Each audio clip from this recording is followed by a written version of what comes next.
Graça e paz, amados e diletos irmãos. Aqui quem vos fala é Presbítero Gregório, de Campo Grande, Mato Grosso do Sul, na oração do anoitecer. Muito bem, amados e diletos irmãos, nós estamos seguindo um raciocínio sobre os 48 horas de Cristo na campanha de cura interior. Mas por que o presbítero está usando isto? Porque nós precisamos saber qual foi o tamanho da graça de Deus manifestado ao mundo. E a graça de Deus foi manifestada por meio de Cristo Jesus.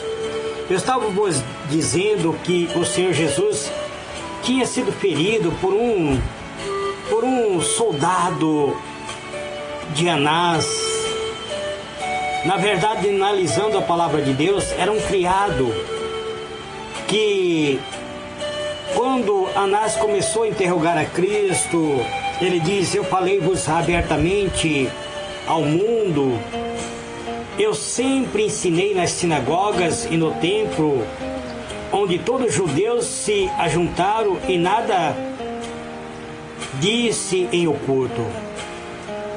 Para que me perguntas a mim, pergunta aos que ouviram e o que lhe ensinei. Eis que ele sabe o que eu lhe tenho dito. E tendo dito isto, um dos criados que ali estava deu uma bofetada em Jesus, dizendo: assim responde ao sumo sacerdote? E respondeu-lhe Jesus: se falei mal, dá testemunho do mal, e se bem, por que me feres? Amém, amados?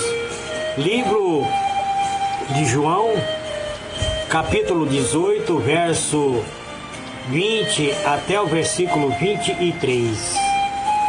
Muito bem, amados, tentarei explicar esses momentos que Jesus passou diante de Anás, que já não era mais capacitado para julgá-lo, pois havia já se aposentado. Portanto, amados, apesar de ter sido gentil com este servo, ou seja, esse soldado que bateu em seu rosto, Jesus começou a sofrer as suas primeiras angustiantes sessões de tortura ali na casa de Anás.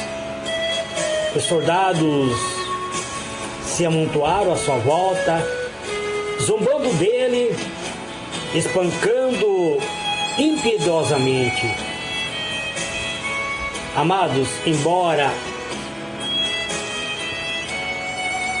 Lucas não cite Anás, ou seja, Lucas não registra que a primeira sessão de tortura de Jesus ocorreu na casa de Anás, mas isto parece ter sido ocorrido antes do Sinédrio, antes da autoridade constituída se reunir e a condená-lo. Portanto, foi sim na casa de Anás. Se nós lermos Lucas 22, verso 66, nós veremos isso. Os soldados e os líderes judeus vendaram-lhe os olhos e disseram: profetiza-nos, quem é que te bate? Portanto, amados, foi na casa de Anás que Jesus sofre as primeiras torturas. Foi na casa de Anás que Jesus recebe os primeiros traumas, recebe açoite, espancado no seu rosto e no corpo. Havia sido realmente passado por um momento de tortura onde sangue começa a escorrer no corpo do Senhor. Amados, o Senhor Jesus sofreu hematomas o rosto de Jesus começou a se desfigurar na casa de Anás. Ali na casa de Anás foi montado um clima de terror. Um clima de terror se instalou. Nós sabemos isso, amado. Nós temos visto, temos assistido muitas vezes os jornais. Nós vemos quando as pessoas resolvem torturar alguém. Várias pessoas espancam alguém. Esse dia mesmo nós vimos uma reportagem onde um vendedor ambulante foi espancado até a morte. Pessoas que são seres humanos, racional, muitas vezes agem como animal. Portanto, Jesus foi agredido, sofreu uma agressividade sem limite. O Senhor Jesus, embora ele pudesse pedir que o Pai enviasse 12 legiões de anjos para defendê-lo, ele não fez. Sabemos que uma legião de soldados equivale de 3 a 6 mil soldados. Agora 12 legiões, quantos soldados, quantos anjos seria? E qual seria a autoridade desses anjos? Nós que estudamos a palavra de Deus, vemos que um único anjo relatado no Antigo Testamento matou um exército inteiro de filisteus, onde no outro dia havia corpos espalhados daqueles que se levantaram contra o povo de Israel. Portanto, amados, precisamos compreender isso, que Jesus sofreu tortura na casa de Anás. E depois ele foi enviado, ali sim, depois de ele ter sido gentil com esse soldado, ele passou por torturas, mas ele se manteve calado. Então ele é enviado para Caifás, agora sim ele é enviado para a autoridade constituída. Por ter sido torturado na casa de Anás, Jesus, agora sim, ele é amarrado, manietado, segundo a palavra de Deus, e foi conduzido por ele à casa de Caifás. Agora sim, ele estava diante do sumo sacerdote.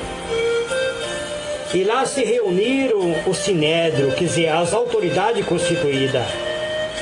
Ele estava diante dele estavam os sacerdotes, estavam os fariseus, estavam aqueles que eram das ordens de Herodes, os herodianos, estavam aqueles que se diziam saduceus, que acreditavam na existência de adoração aos anjos, inclusive adoravam os mortos.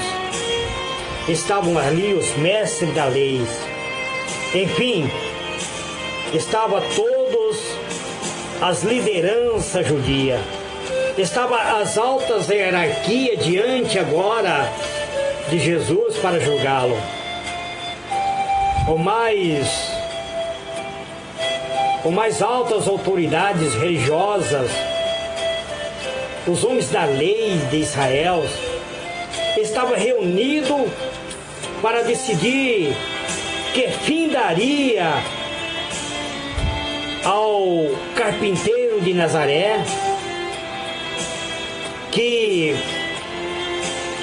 por 3 anos e 6 meses agitava as nações. Não devemos esquecer, amados, que ainda era de madrugada. A multidão que tanto amava a Jesus estava dormindo ou esperando o dia amanhecer para vê-lo. Ninguém imaginava que Jesus estava sendo torturado e julgado. A cúpula judaica tentou fabricar falso testemunho para condenar a Jesus, mas os testemunhos não eram coerentes. Não havia ninguém que pudesse acusá-lo. Basta ler livros de Lucas 23, verso 2. Não havia condições na vida de Jesus, algo que pudesse acusá-lo. Podiam rejeitar os seus ensinos, podiam rejeitar tudo aquilo que ele falava, mas ninguém era capaz de apontar algo que viesse comprometer a conduta, que pudesse comprometer a ética e o bom senso do Senhor Jesus.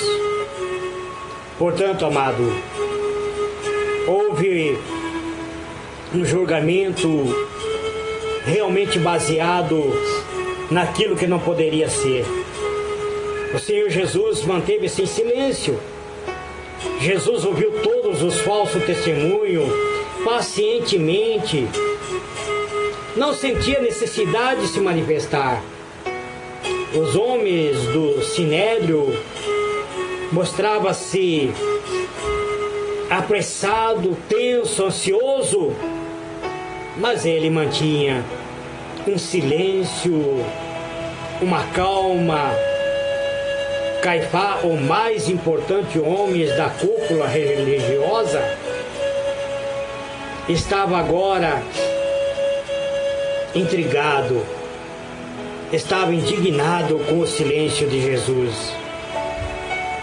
Ele interrogava, mas não obtinha nenhuma resposta. Ele perguntava, mas Jesus não respondia, pois não havia necessidade, Jesus havia compreendido que havia uma armação por trás de todo o seu julgamento. Portanto, amados, por que Jesus não falava? Porque ele estava acima de todos aqueles que julgavam.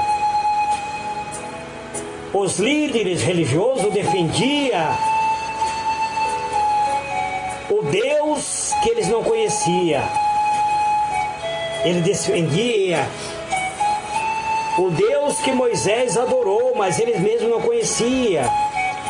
Eles defendiam o Deus dos profetas, defendiam o Deus do salmista, apesar de ser especialista em estudo sobre a ciência de Deus. Eles não reconheciam que diante dele, diante do seu olhar, na figura daquele carpinteiro estava o Filho do Deus todo onipotente, que diante dele estava o próprio personificação de Deus, pois era o Filho de Deus que eles estavam julgando. Eles não conseguiam enxergar o Filho de Deus naquele jovem Galileu. Os fariseus faziam longas orações, eles faziam longos jejuns, eles adoravam um Deus que eles não conheciam, pois diante do seu olhar estava o Filho de Deus, e estavam julgando e condenando, pois eles não conheciam o verdadeiro Deus. Portanto, amados, muitos de nós também somos estudiosos da palavra de Deus, estudamos a palavra de Deus. Muitos de nós, amados, até eu mesmo muitas vezes me deparo com passagem que muitas vezes eu tento rejeitar.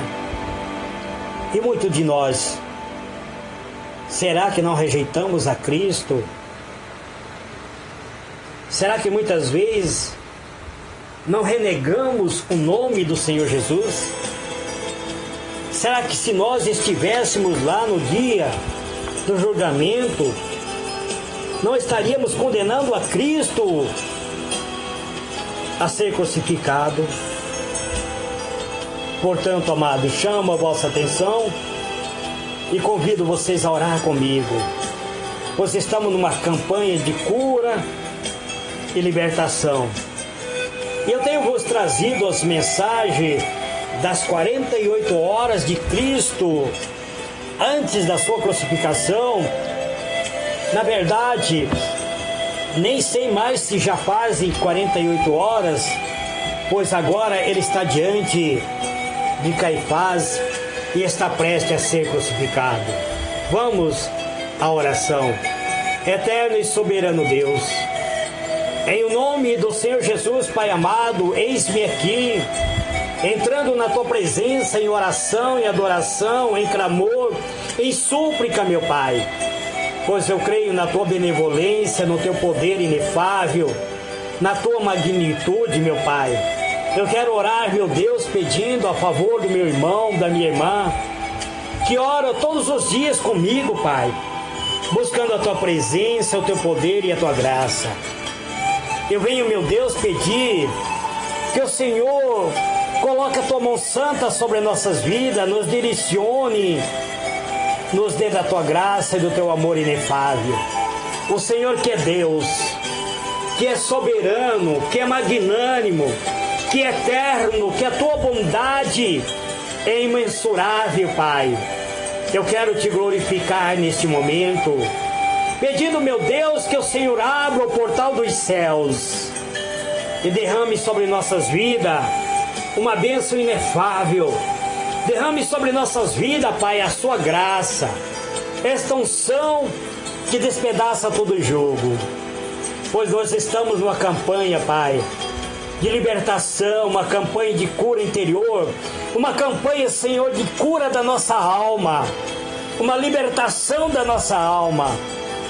Vinde, Senhor, purificai a nossa alma por meio do sangue carmesim do Senhor Jesus. É por isso, Pai, que estou trazendo a mensagem que antecede a crucificação de Cristo. Ó Deus amado, Te peço, unja nossas vidas, nos purifique e nos dá, Senhor, a Tua graça e a Tua infinita misericórdia. Unja este copo com água, Pai, para que dele possamos participar. Unja, Pai, eu Te peço, em o nome do Senhor Jesus. Amém e amém.